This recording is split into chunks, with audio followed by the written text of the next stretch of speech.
getting a little fuel. Gonna blow the air filter out of the, clean that out for the Tiger Cat, the buncher. I just finished processing what I had laid down, so I'm gonna fill this up, blow the air filter out, and then go lay some more wood down. And yesterday, Milton Cat came out to do some warranty work on the log set, the forwarder, the transfer pump for the fuel, and like a master switch module. It's got 2 master switches.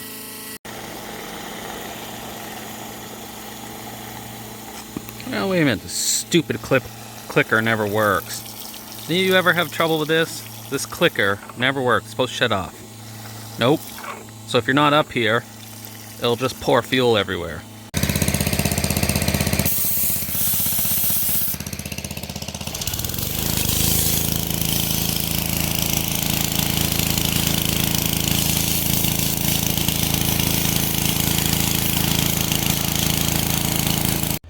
Got the air filter blown out. It was a lot dustier than I thought it was.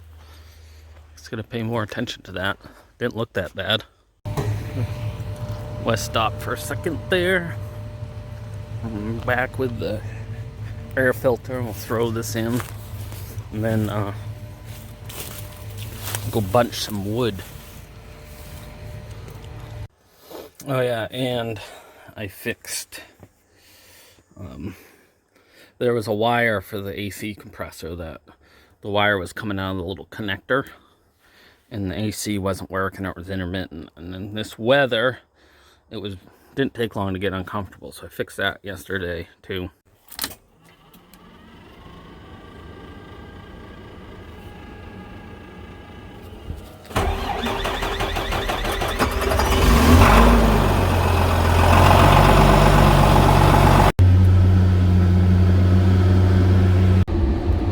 I'm gonna splice this video into, I did a video yesterday, and I'm gonna explain the same segment that's missing. Obviously in the processor now. I went to put the video together and it was missing one of the parts that kind of led into another part of the video. And I'm gonna explain that right now. It was talking about tree placement and on private stumpage. You know, this is not a company landowner, and what we do with trails and tree placement, which some of this gets a little hard because I guess you can't see it right now, but there's a trail actually. There's a big stump, you can see a little bit. There's a trail that comes through here. Well, last time they cut this with cable skidders, the landowner, most all the trails he kept open. So I'm trying to stay out of those trails. We're gonna have to cross them. But in some spots where I've got to parallel the trail, you'll get a narrower spacing in between the trail and the current trail, and sometimes that makes it a little hard to space the trees. So I have to play with that a little. That's not a real big deal, but so the other thing to make a job look good is tree placement. And what I mean by tree placement and how you thin it for the trail is you look right here.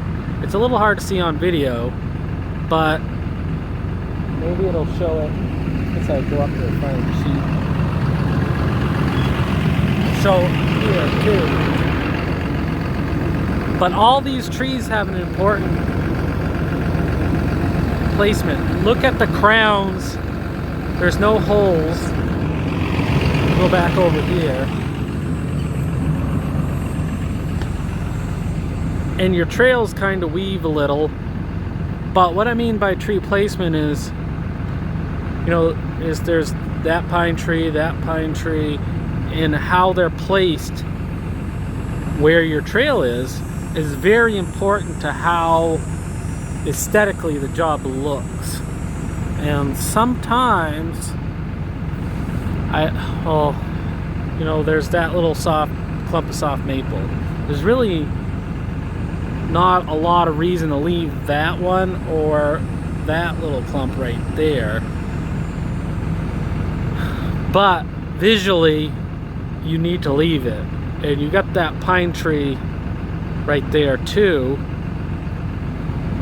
but if that pine tree wasn't there, I could cut those 2 clumps of maple and have it look good. But if the pine tree wasn't there, that pine tree, and I cut that clump, even if I didn't cut that one, now it would leave a hole right there. And when you're walking around the woodlot or down a trail, you'd have these big, wide open areas that it just looks more like a commercial harvest, and that's not what a lot of these private landowners want. So it's easy to not pay attention and have very straight trails that give it a commercial look that is what these landowners are not looking for. And you have to learn how to balance the two of cutting volume and cutting what you should be cutting, but keeping the tree placement, spacing, trail spacing between your next trail in a way that makes the job come out and have a certain look. And now this will segue into the next part of the video yesterday. Also, with tree placement and spacing is trail placement. So I double cut that pine tree, but there's some pine trees behind it and a few oaks.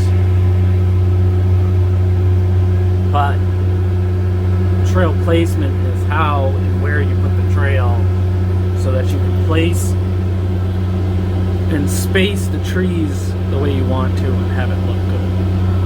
And you wouldn't think it doesn't operationally make sense. You might think you want straight trails, and you can do that, but it's going to give it too much of a commercial harvest look.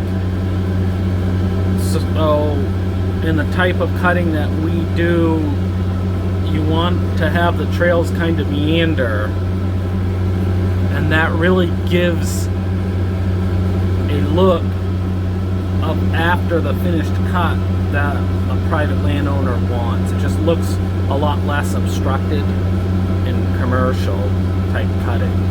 I was also thinking to wrap this video up that I'm going to say this too, I appreciate all the new subscribers and the old subscribers. I don't think to say that a lot. I do enjoy this channel. I enjoy doing the videos and trying to get a little better content. I know it's not the most professional channel in the world, but